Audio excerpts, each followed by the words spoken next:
Hello, good morning players. Today we will present you one of the game scenarios in SGS Afrika Korps Tunisia, our latest release. This scenario will cover the Battle of the Mareth Line in southern Tunisia, which was a fortified line that the British 8th Army had to penetrate and cross in order to enter Tunisia, and it was strongly defended by Axis forces. So I will show you how to play with the allies against the defenders played by the AI. You have, as usual, the scenario details shown in the PDF display. When you click on the I button here, it gives you important information like special rules or where the victory points are to be gained. I'll explain most of the rules and how we move to make the campaign interesting. So let's start the game and see what's going on. So the game is loading. There is an explanation of the scenario which gives you very general information like what replacement you will receive, what reinforcements arrive, and what you can in theory expect from the enemy without too many details, because of course it's war and the fog of war has to be maintained. What the general flavor of the scenario. Here, this is a very particular scenario in the Desert War because it's more liking to the World War I situation with fortified line, trenches, and head-to-head assaults. So once you get into the game, as usual, you get new cards, and you can have a look at the map. You can see that most of the map is disabled because the focus of the scenario is on southeastern Tunisia, where you have the Mareth Line, which is a line of fortification crossing the border here. And the situation we have in early March 1943 is that the British 8th Army, with their three French allies here, are ready to attack the German and Italian fortification near the border and then penetrate to Tunisia. As you can see here with the stars, they show which are objectives, and you can see here, if you go into details, what will happen if you take this. The Axis will have 5 points if they keep it at the end, but you can check that yourself. You can have a different set of points or the same in that case if you take the objective. The key for the British is to capture Gabes and Helama, which are the gates to Tunisia, and if they are lucky, which did not occur in the scope of this scenario but could have, was to reach Sfax, the city here, which is the main supply source of the Axis forces, and supply being an important factor in this game, getting the enemy forces out of supply is a rather important objective. You can have a quick look before starting anything at your cards. There are a lot of them.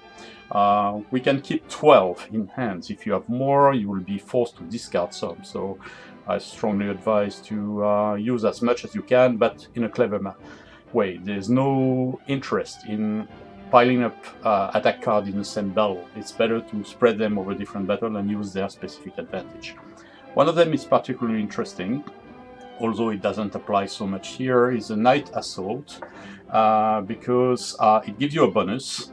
The drawback being that you cannot use any air units. So the British, as you will see, have a lot of units here, but in some battles where you don't send any aircraft or they are used better elsewhere, playing the night battle is interesting, and you have two of them because the 8th Army was quite good at launching battles when the start of the night. Also, we are attacking a fortified line with mines and defenses, so some of the cards like the mass artillery, the minefield removed, reconnaissance, or a strong assault will be interesting.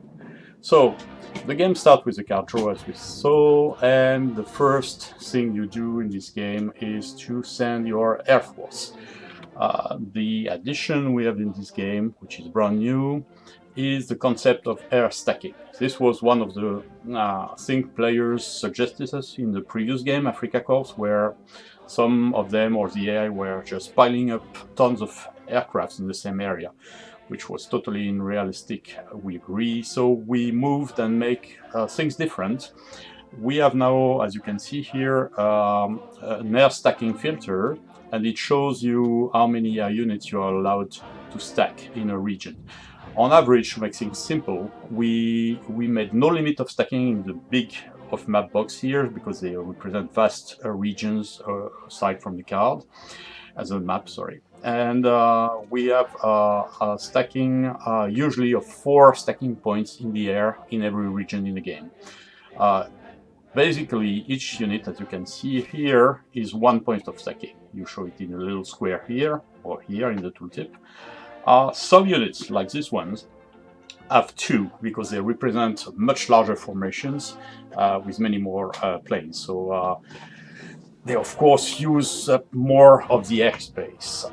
Technically, the big fighter wings of the Allies weigh 2 points. Most other planes, including Axis, weight 1.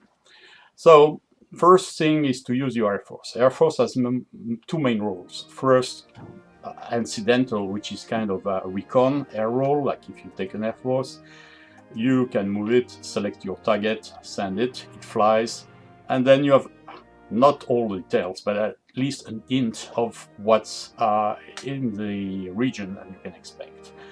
The other thing which is quite interesting, you have 2 main type of air units, 3, sorry. You have the fighters, like these ones.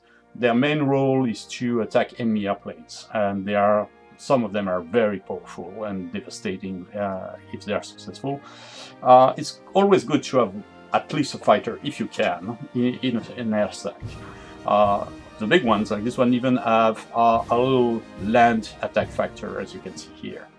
The second most interesting planes are the fighter bombers. They can fight both in the air and on land, and that's where they are interesting, because they will fight during the battles, and some of them, most of the fighter bombers in fact, will be able to pursue the enemy in case of you make a breakthrough, and they will follow your troops in the next battle. So they are extremely powerful in the sense that they fight in every round of battle and in many battles.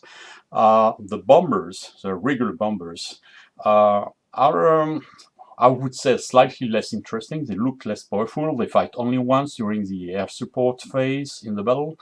But they usually fight maybe 2 times, and they are rather powerful.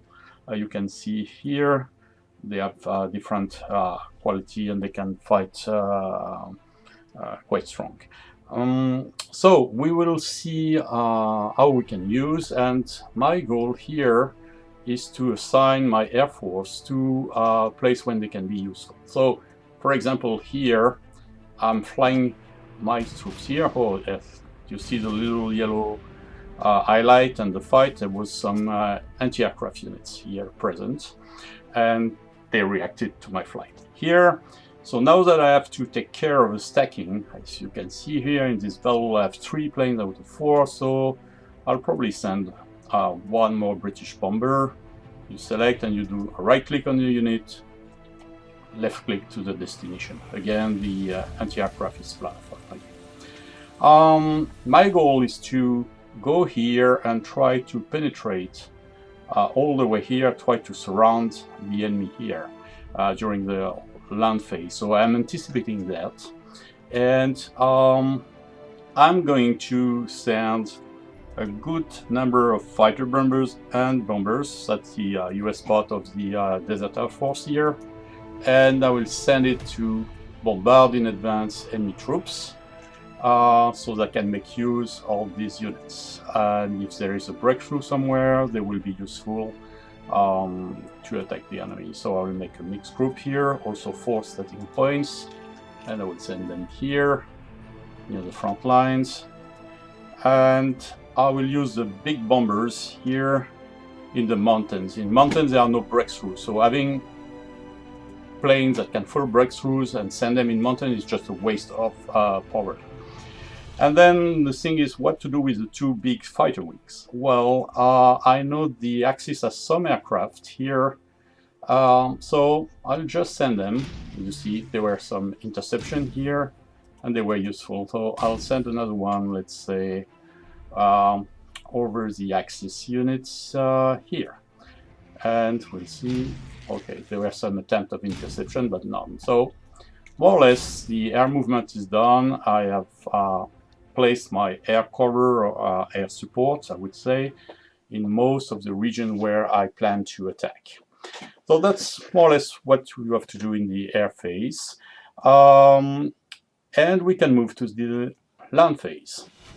We have, before going to the land phase, a short explanation of what's going on. For example, when I flew my fighter wing over Gabas, here it shows me where it is, and I can see a detailed report here.